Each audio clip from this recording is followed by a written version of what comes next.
kita ini berdiri pada tanggal 6 Juli tahun 2013 dan bermitra dengan PT Bumi Makmur Sejahtera Jaya. Dan alhamdulillah untuk operasi kita ini sejak bulan Juli tahun 2021 alhamdulillah kita udah lunas hutangnya kepada pihak perusahaan. Dan juga kita punya lahan sekitar 80 hektar dan jumlah anggotanya 46 orang.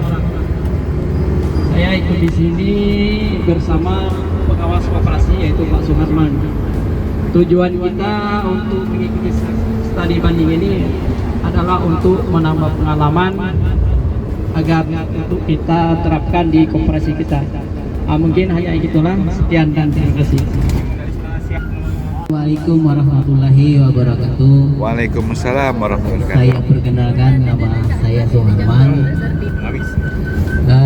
Saya mewakili Koperasi Bumi Makmur. Kami berdua ini mewakili Koperasi Bumi Makmur.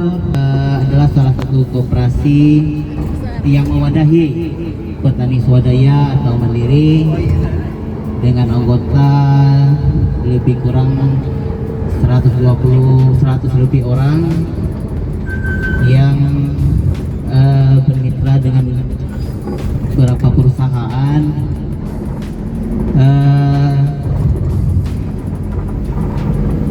Koperasi Bumi Makmur sampai saat ini berusia lebih dari 10 tahun. Dari Koperasi Air Jatuh Lestari, kami ke sini berempat dengan anggota koperasi dengan pengurus.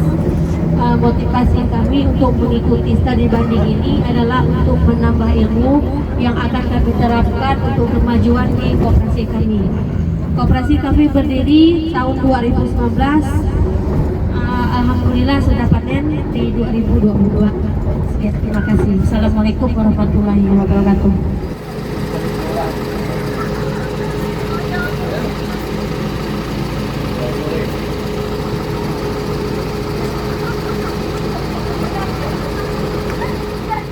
Kunjungan kedua studi banding dari Dinas Koperasi Belitung Timur bersama koperasi-koperasi yang ada di Belitung Timur, yaitu Koperasi Unit Desa Tunas Mukti yang terletak di Desa Sumberjaya, Kecamatan Sengi Ilir, Kabupaten Kuansing.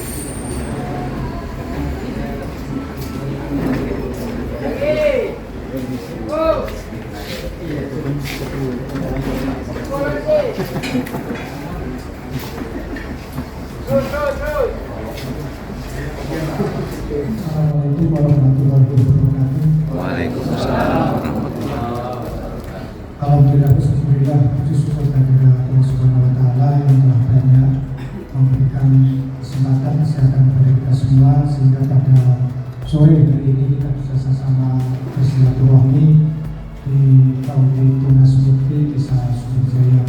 Semoga dengan kehadiran kita mendapat ridho dari Allah Subhanahu wa taala dan membawa berkah kebaikan bagi kita semua. Selanjutnya salam dan salam yang senantiasa kita sampaikan untuk pengenalan Nabi Muhammad SAW. Bapak atau Ibu Kabit aja, ya Ibu Kabit Koperasi beserta rombongan dari Belitung Timur, ya Belitung Timur yang kami hormati, Bapak Kabit Koperasi Kuantan Sengi yang kami hormati, rekan pengurus KUP Tunas Mukti, Badan Perhitung dan Penasihat Tunas Mukti, Badan Pengawas Koordinator yang kami hormati, rekan mitra kerja program KKPA Bapak BPM maupun Bapak SM dari PT Sari Mati. Yang pertama kami mengucapkan selamat datang di KUD Tunas Mukti Desa Sumberjaya. Sebelumnya saya perkenalkan, nama saya Purboyono, pada saat ini masih saya menjadi Ketua 1 di KUD Tunas Mukti. Sekelumit tentang KUD Tunas Mukti, kita mempunyai KUD Koperasi Unit Desa ini sebenarnya sudah tua Pak Bu, karena kita berdiri sejak tahun 1986. Ya, sudah lama. Dulu desa kita ini eks transmigrasi tahun 82-83, tapi keberadaan transmigrasi umum itu tidak berhasil karena dulu program transmigrasi itu mengutamakan pertanian. Di sekitar kita pertanian tidak berhasil, makanya di sekitar tahun 1995 kami mempunyai tukar haluan yang tadinya pertanian kita ke perkebunan. Nah, makanya walaupun KUD kita sudah lama, tapi untuk bergerak di bidang yang kedua unit simpan pinjam, yang ketiga unit pasarga, dan yang keempat unit pengelolaan pasar tradisional. Kita mempunyai 3 badan pengawas. Kebetulan ketuanya beliau Ibu Kopeksi. Beliau sudah tokoh untuk kabupaten karena beliau pernah menjadi anggota dewan, baik dewan di kabupaten maupun di provinsi. Kebetulan mungkin beliau capek sekarang segera mengurusi KUD. Yang kedua ada Pak Supianis Moyo SPD, dan yang BP yang ketiga Pak Mujahid, kebetulan beliau sekarang lagi sakit. Terus kami perkenalkan juga dari pihak mitra kita, dari PT Surya Agrikultura ada Pak ADM. Kalau dia itu istilah di perkebunan, kalau bahasa umumnya manajer kebun Pak Priyono, dan ini Pak Solihun sebagai senior manajernya. Kami mengelola lahan ekstremigrasi atau lahan perkebunan, membangun dan mengelola lahan seluas 840 hektar. 840 hektar dengan pola kredit koperasi primer anggota KKPA, kredit koperasi primer anggota yang berbeda dengan PT Surya Agrikultura. Polanya pola kemitraan, di mana kalau di KUD kami pihak perusahaan menentukan atau memberikan teknis kerja, pelaksana kerja adalah kami KUD yang merekrut anggota dari masyarakat.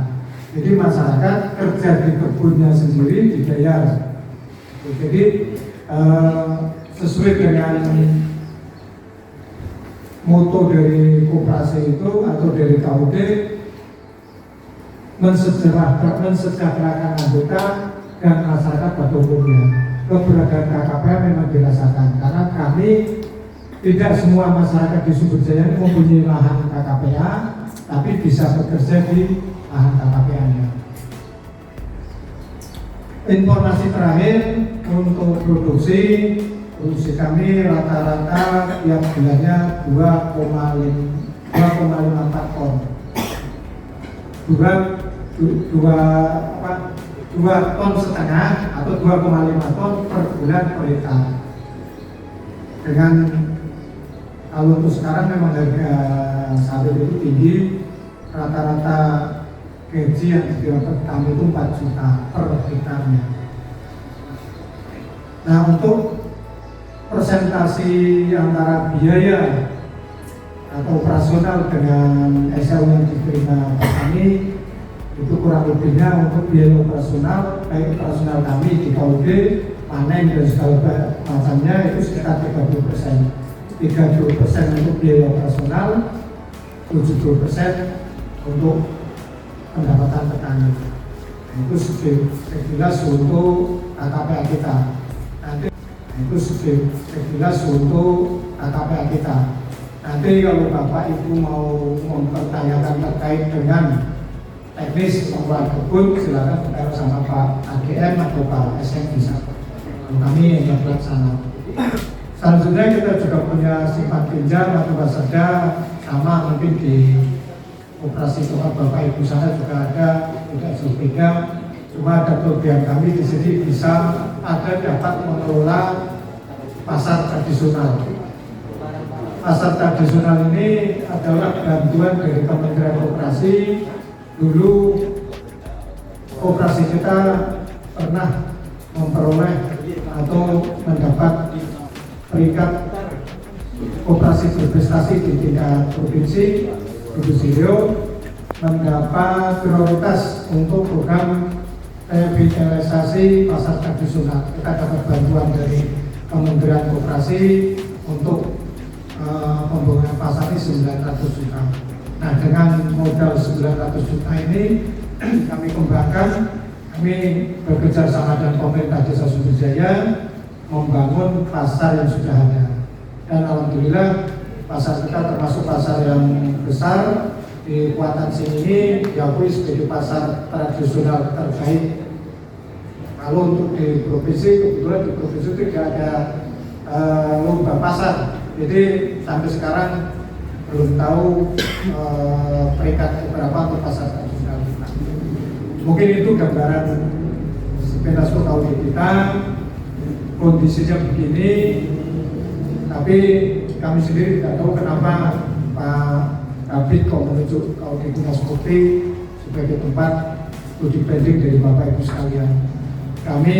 Niat kami bukan mengajari, tapi mari berbagi sama-sama insan koperasi, kita berbagi informasi, berbagi pengalaman.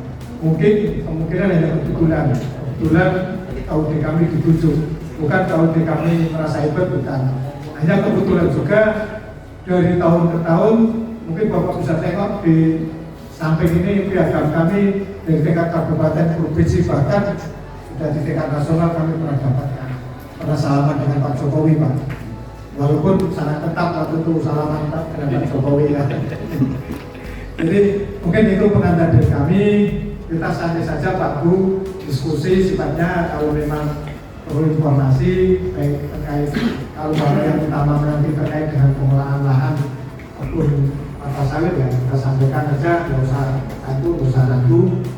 Kalau waktu kami tidak membatasi waktu, Audi Dinas Mukti punya standar hari dan jam kerja itu tidak terbatas. Kalau Pak Kabit ASN mungkin dari Sabtu sudah kerja, jam 4 sudah libur, kalau kami tidak Pak. Tidak ada hari libur untuk operasi kita. Ya, apalagi kalau mengejar produksi, mau hari Sabtu mau Minggu tetap kerja. Jadi tidak usah ragu, kalaupun mamanya Bapak bersedia sampai malam ya monggo. Ya. Yang bermitra dengan beberapa perusahaan. Namun pada kesempatan ini yang bisa ikut dalam kegiatan studi banding ini ada 13 koperasi. 13 koperasi dengan 26 anggotanya. Jadi ada rata-rata di Pak Ketuanya ikut Bu. Jadi maksud dan tujuan kami mengajak rekan-rekan koperasi yang ada di Kabupaten Belitung Timur, jadi ingin membuka wawasan mereka untuk belajar bagaimana pengelolaan koperasi, khususnya koperasi mitra di Kabupaten Kuantan sini ini. Alhamdulillah antusias mereka sangat luar biasa. Mereka tadi kita sempat berbincang-bincang di BIS sebelum ke KUD Langgeng tadi. Satu persatu mereka menyampaikan bahwa motivasinya adalah ingin belajar dan melihat bagaimana sih pengelolaan koperasi yang bermitra ini, khususnya di administrasi, manajemen, dan kesempatan ya Pak. Sebelumnya saya mau perkenalkan diri dulu. Nama saya Sadika, saya sebagai Sekretaris Koperasi Sawit Tugu Lestari di Belitung Timur. Sebelumnya saya ucapkan terima kasih atas sambutannya yang luar biasa Pak ya. Kehadiran datang ke sini. Ada beberapa pertanyaan nih Pak untuk saya. Sebagai koperasi yang memiliki perkebunan kelapa sawit, yang saya tanyakan adalah bagaimana dengan pengelolaan operasional di lapangannya Pak?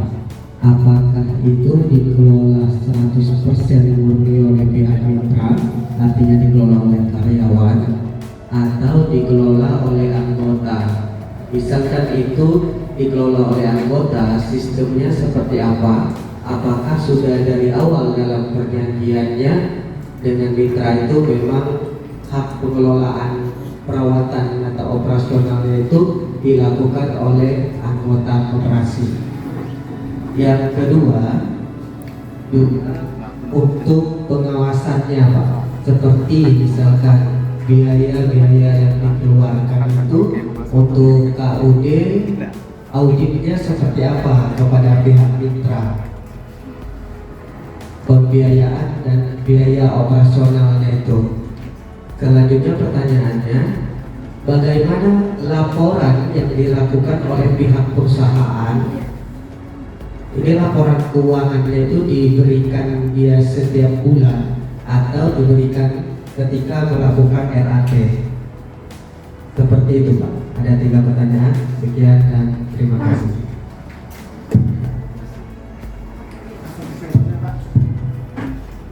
Ya, yang pertama tadi terkait dengan pengelolaan kebun ya. Pengelolaan kebun kalau di tempat kita memang di sudah disebutkan dicantumkan bahwa pihak perusahaan itu ada sebagai teknis mengarahkan. Contoh namanya perawatan, debat, meeting, terus cara pembentukan itu teknisnya dari perusahaan. Pelaksanaannya itu kita audit dari pihak perusahaan itu hanya mengasih teknis saja. Nanti pembukaannya jenisnya ini sekian, dosisnya sekian kilo per pokok ini. Bahkan udah berjalan 2 tahun ini ya Pak. RKDU itu hanya pengurus audit dengan pengurus kelompok tani. Oke, karena tadi modalnya udah ada gitu Pak ya? Ya. Karena modalnya udah ada. Terus untuk biaya operasional itu kita mengikuti UMK kabupaten biasanya. Kita biasanya tiap tahun upah minimum kabupaten itu naik. Kita diskusi. Kalau panen kalau sekarang per kilo 90 karena ada kenaikan mungkin menjadi 91 atau 92 rupiah. Kalau pihak perusahaan untuk biaya operasional biasanya tidak campur karena itu kemenangan kita besar biayanya yang nanti kan petani. Cuma kalau pihak perusahaan dulu masih zaman kredit itu menekankan sesuai dengan prosedur yang ada di bank. Ada yang lain Pak, Bu?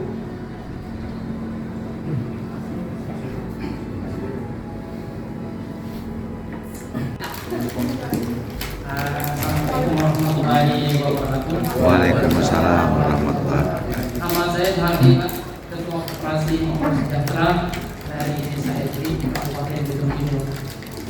Sebenarnya sudah banyak tadi pertanyaan dari kawan-kawan bersama.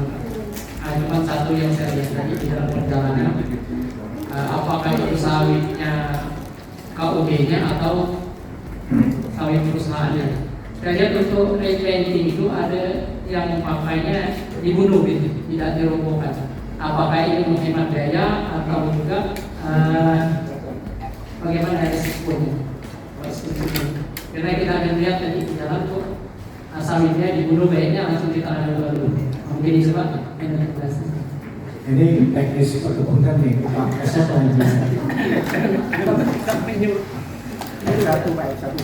Oke, terima kasih. Assalamualaikum warahmatullahi wabarakatuh. Waalaikumsalam. Selamat sore, salam sejahtera buat kita semuanya. Tentunya teriring kepada yang menyampaikan awal, yang semua yang hadir yang kami hormati. Tentunya kami ucapkan selamat datang di wilayah kerja Koperasi Unit Desa Mitra daripada PT Surya.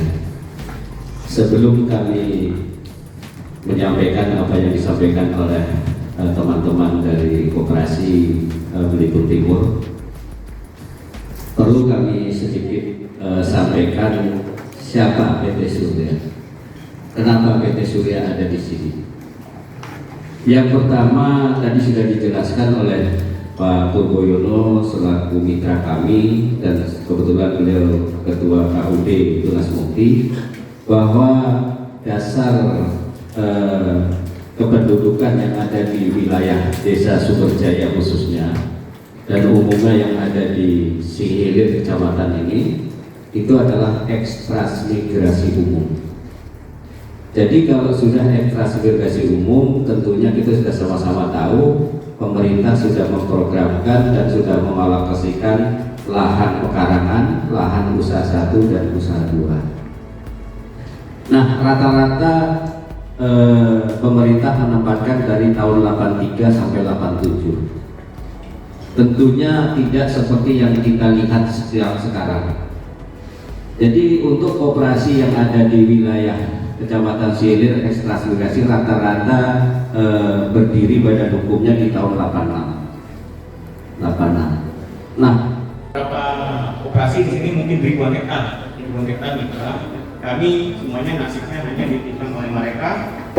Nah, kalau ada mitra yang mungkin punya pengalaman seperti PT Surya, yang punya intinya sedikit dan pasalnya karena mitranya yang banyak bisa langgeng dan memperjuangkan nasib. Kami sangat berharap ada yang seperti itu. Ya, mudah-mudahan Bapak berjodoh dengan kami. Terima kasih. Ada peluang Pak.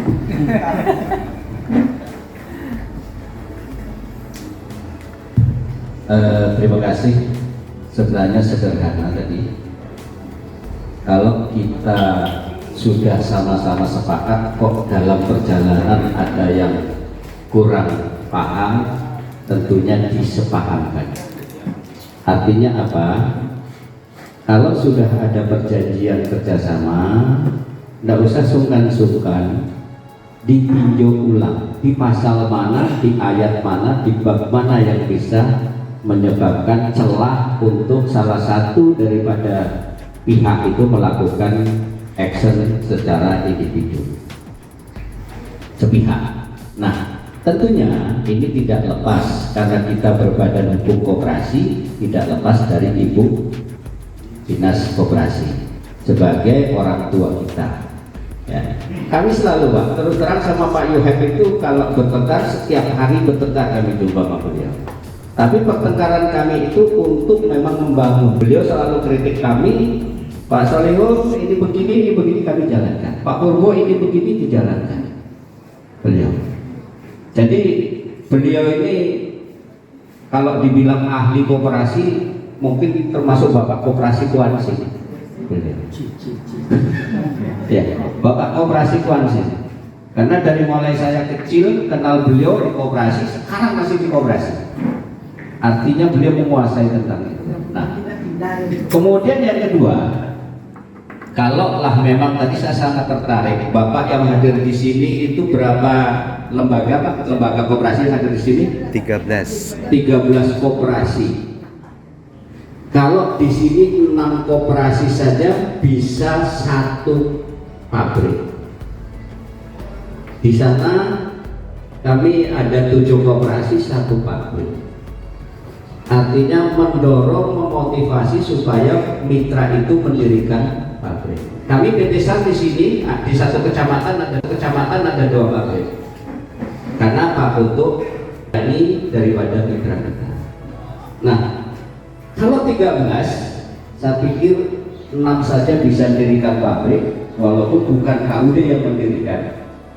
Apalagi kalau saya lihat dari muka-muka wajah-wajah orang berlitung ini tentunya kan orang miliarder semua. Kenapa saya katakan miliarder? Potensi alamnya cukup besar. Bisa, silahkan mari Bapak pulang. Berapa sih kalau mendirikan pabrik biayanya? Bagaimana mekanisme? Kalau teknisnya kami sama Pak Kris yang ke sana. Karena kami sudah pengalaman 4 pabrik kami bangun di Mitra Gunung Sari 1 pabrik, di kami 1, di sana 1, di Jambi kami buka di sana ada 6.000 hampir 7.000 hektar. Ya. Di sana tidak punya inti, murni plasma di Jambi. Alhamdulillah bisa. Namun sistemnya kalau di sana bagi hasil. Tapi kalau kami berharap jangan bagi hasil, bagi untung aja. Jadi yang kemudian solusi yang terakhir, carilah orang-orang investor-investor yang bisa menampung bapak-bapak. Ini kan satu kabupaten ya Pak? Satu kabupaten. Cari investor Pak, ayo kita memang kalau kita berdampingan dengan tongkang tidak akan bisa menyamai tongkang. Satu-satunya jalan kita harus lewat sungai yang lain atau membuat jalan darat. Tadi disampaikan mungkin ada teman-teman di sana itu tidak membuka peluang untuk investor lain untuk buka di sana karena memang sudah besar di sana.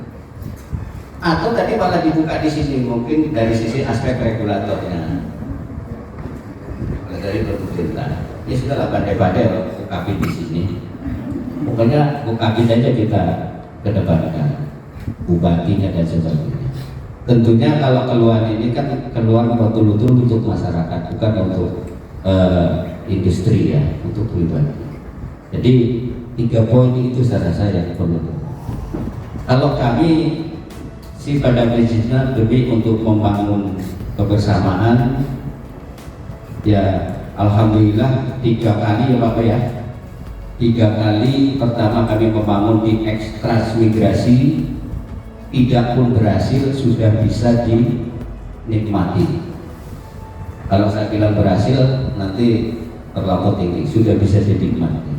Kemudian kami membangun di desa tempatan, alhamdulillah juga sudah hampir setara dengan teman-teman yang di sini. Dan kami membangun di kebun jambi di sana, alhamdulillah malah lebih bagus di sana. Karena di sana memang satu hamparan. Di sana istilahnya dulu tanah. Kalau di sana kan satu orang bisa 300 hektar. Itu tanah wilayah kalau tanah dan alhamdulillah. Tapi ya kami tidak janji. Tapi kalau nanti Pak Yuhep ngajak ke sana dan kami dikasih kesempatan, kenikmatan sehat dan kesempatan dan diajak oleh Pak Purbo, insya Allah kami ke sana baru bisa kita bicara. Terima kasih. Oke, terima kasih kepada Pak Darus yang telah memberikan penjelasan tentang kemitraan. Kira-kira masih ada Bapak Ibu?